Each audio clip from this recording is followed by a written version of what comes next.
আসসালামু আলাইকুম। অন্তর্বর্তী সরকারের প্রধান উপদেষ্টা অধ্যাপক ডক্টর মোহাম্মদ ইউনূস আজ সন্ধ্যায় জনতার উদ্দেশ্যে ভাষণ দিয়েছেন। সেই ভাষণে ইউনূসের বক্তব্যের কিছু গুরুত্বপূর্ণ পয়েন্ট আপনাদের সাথে শেয়ার করতে চাই। প্রথমেই স্টারলিংক। ইলন মাস্কের সাথে আলোচনা শেষে অধ্যাপক ডক্টর মোহাম্মদ ইউনূস তাকে রাজি করিয়েছেন বাংলাদেশে স্টারলিংকের সাহায্যে অল্প খরচে বেশি গতির ইন্টারনেট সেবা পাওয়ার ব্যবস্থা করার জন্য। এরই মধ্যে স্টারলিংকের যেই সেট আপ ম্যানেজমেন্টের যে লোকজন তারা বাংলাদেশে চলে এসেছেন, তারা তাদের কার্যক্রম এগিয়ে নিয়ে যাচ্ছেন। সম্ভবত আগামী 1 মাসের মধ্যেই আমরা স্টারলিংকের ইন্টারনেট পাবো। এর ফলে কি হবে তিনি বলেছেন, ভবিষ্যতে কোনো সরকার চাইলেই ইন্টারনেট ব্লক আউট করার মাধ্যমে জনগণের উপর কোনো নির্যাতন নিপীড়ন চালাতে পারবে না। অধ্যাপক ডক্টর ইউনূস রেমিটেন্স যোদ্ধাদের অনেক বেশি ধন্যবাদ জানিয়েছেন, কারণ তারা গত ফেব্রুয়ারি মাসে গত 17 মাসের মধ্যে রেকর্ড পরিমাণ রেমিটেন্স বাংলাদেশে পাঠিয়েছেন, যা বাংলাদেশের স্থিতিশীলতাকে আরো অনেক বেশি বেগবান করেছে। তিনি দ্রব্যমূল্যের বিষয়ে কথা বলেছেন। তিনি বলেছেন, রমজান আসলেই দেখা যায় সকল দ্রব্যের মূল্য বেড়ে যায়। এবছর তিনি যতগুলো চ্যানেল আছে প্রত্যেকটি চ্যানেলে কার্যকরভাবে কাজ করানোর চেষ্টা করেছেন এবং সেই জায়গা থেকে এবছর দ্রব্যমূল্য নিয়ন্ত্রণে ছিল এবং মুসলমানরা শান্তিপূর্ণভাবে রমজান পালন করতে পেরেছে। এর বাইরে বিমানের টিকিট ভাড়া কমে যাওয়ার বিষয়েও তিনি কথা বলেছেন। তিনি বলেছেন, এর আগে যেই টিকিট কাটার পদ্ধতি ছিল সেখান থেকে একটু কঠোরতা আনা হয়েছে। টিকিট কাটার জন্য যার জন্য টিকিট কাটা হবে তার পাসপোর্টের ছবি এবং তার কিছু ডকুমেন্ট দেওয়ার ব্যবস্থা করা হয়েছে। ফলে ফেক কেউ এই টিকিট কাটতে পারছে না এবং টিকিটের খরচ 50 থেকে 75% পর্যন্ত কমে এসেছে এবং অনেক এয়ারলাইন্স আরো কম খরচে টিকিট দিতে পারছে গত 3-4 মাস আগের চেয়েও। হজযাত্রীদের জন্য একটি সুখবর দিয়েছেন অধ্যাপক ডক্টর মোহাম্মদ ইউনূস। তিনি বলেছেন, হজযাত্রীদের জন্য একটি অ্যাপ ডেভেলপ করা হয়েছে।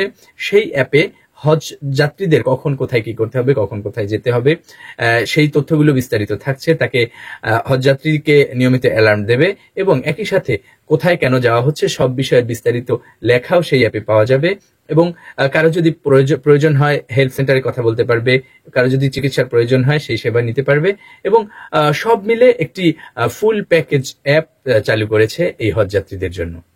বাংলাদেশের অর্থনীতিকে এগিয়ে নিয়ে যাওয়ার জন্য আরেকটি যুগান্তকারী পদক্ষেপ হতে যাচ্ছে।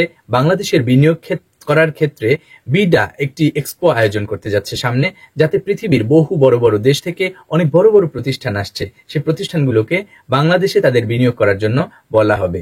সেই বিনিয়োগ যদি করা হয় তাহলে বাংলাদেশের অর্থনীতি অনেক বেশি বেগবান হবে, এদেশের বহু মানুষের কর্মসংস্থানের সৃষ্টি হবে।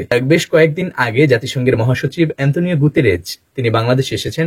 তাকে নিয়ে যে রোহিঙ্গা ক্যাম্পে তিনি ভ্রমণ করেছেন এবং সেখানে 1 লাখ রোহিঙ্গা শিশু নারী পুরুষের সাথে তিনি ইফতার করেছেন, সেই বিষয়টি বলেছেন এবং তিনি বলেছেন যে জাতিসংঘ মহাসচিবকে তিনি কনভিন্স করতে পেরেছেন যে বাংলাদেশ থেকে এই রোহিঙ্গা প্রত্যাবর্ষণ জরুরি এবং সেই জায়গা থেকে আগামী যেই জাতিসংঘের সাধারণ অধিবেশন হবে সেখানে বাংলাদেশ থেকে রোহিঙ্গা প্রত্যাবাসন বিষয়ে আলাদা একটি বিশেষ অধিবেশন রাখা হয়েছে এবং অস্ট্রেলিয়ার সরকার প্রধান তিনি এই প্রত্যাবাসন যাতে সুষ্ঠুভাবে হয় সেক্ষেত্রে ওই অধিবেশনে মুখ্য ভূমিকা পালন করার জন্য রাজি হয়েছেন বলেও অধ্যাপক ডক্টর ইউনূস তার বক্তব্যে জানিয়েছেন। এর বাইরে শেখ হাসিনার বিচার নিয়ে ব্যাপক আলোচনা হচ্ছে।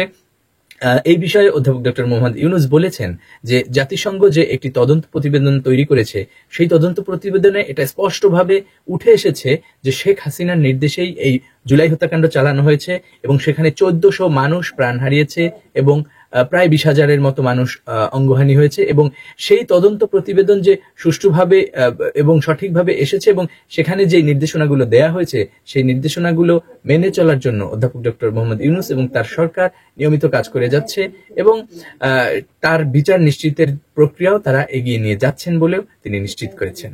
অধ্যাপক ডক্টর মোহাম্মদ ইউনূস আগামীকালকে চীন সফরে যাচ্ছেন।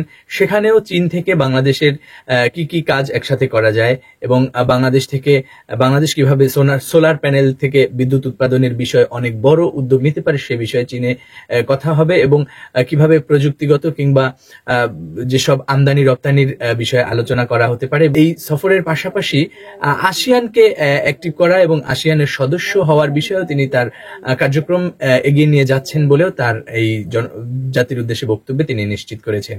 এর বাইরে তিনি বলেছেন যে বাংলাদেশের আসলে সবচেয়ে বড় সমস্যা দুর্নীতি। বাংলাদেশ থেকে দুর্নীতি রোধ করার জন্য যেসব চ্যানেল প্রয়োজন এবং তার সরকার দুর্নীতির বিরুদ্ধে কিংবা দুর্নীতি মুক্ত থাকার সর্বোচ্চ চেষ্টা করছে এবং সেটি তারা অব্যাহত রাখবে। এবং বিগত সরকার যেই দুর্নীতি করেছে, লাখ লাখ কোটি টাকা পাচার করেছে, সেই টাকাগুলো কিভাবে ফেরত আনা যায় সেই বিষয়ে আন্তর্জাতিকভাবে এবং নানা ফার্মের সাথে তারা যোগাযোগ করছে, কথা বলছে। এবং সেই দুর্নীতি টাকা যদি ফেরত আনা যায় তাহলে বাংলাদেশের অর্থনীতির অনেক বড় একটি মাইল ফলক স্পর্শ করবে বলে তিনি আশাবাদ ব্যক্ত করেন। এর মাঝে তিনি বিগত সময়ের একটি দুর্নীতির একটি নজির তুলে ধরেন। তিনি বলেন, একজন তার বিদেশে থাকা সন্তানকে পড়ানোর জন্য 1 মাসে 450 কোটি টাকা তার ছেলের কাছে পাঠিয়েছেন বা সন্তানের কাছে পাঠিয়েছেন। এটিকে তিনি দুর্নীতির নানা অভিনব পদ্ধতির মধ্যে একটি পদ্ধতি হিসেবে অভিহিত করেছেন। তার বক্তব্যের মধ্যে আরো অনেক বিষয় উঠে এসেছে, তো কয়েকটি বিষয় আপনাদের সাথে শেয়ার করলাম। এই বিষয়গুলো ভালো লাগলে চ্যানেলটি সাবস্ক্রাইব করে লাইক, কমেন্ট, শেয়ার করে পাশে থাকার আহ্বান জানাচ্ছি। একই সাথে অধ্যাপক ডক্টর মোহাম্মদ ইউনূস যে কয়দিনই তার এই ক্ষমতায় থাকেন, তিনি বাংলাদেশের জন্য এমন দারুণ কিছু কাজ করে বাংলাদেশে স্মরণীয় হয়ে থাকবেন, সেই প্রত্যাশা রেখে শেষ করছি। আসসালামু আলাইকুম।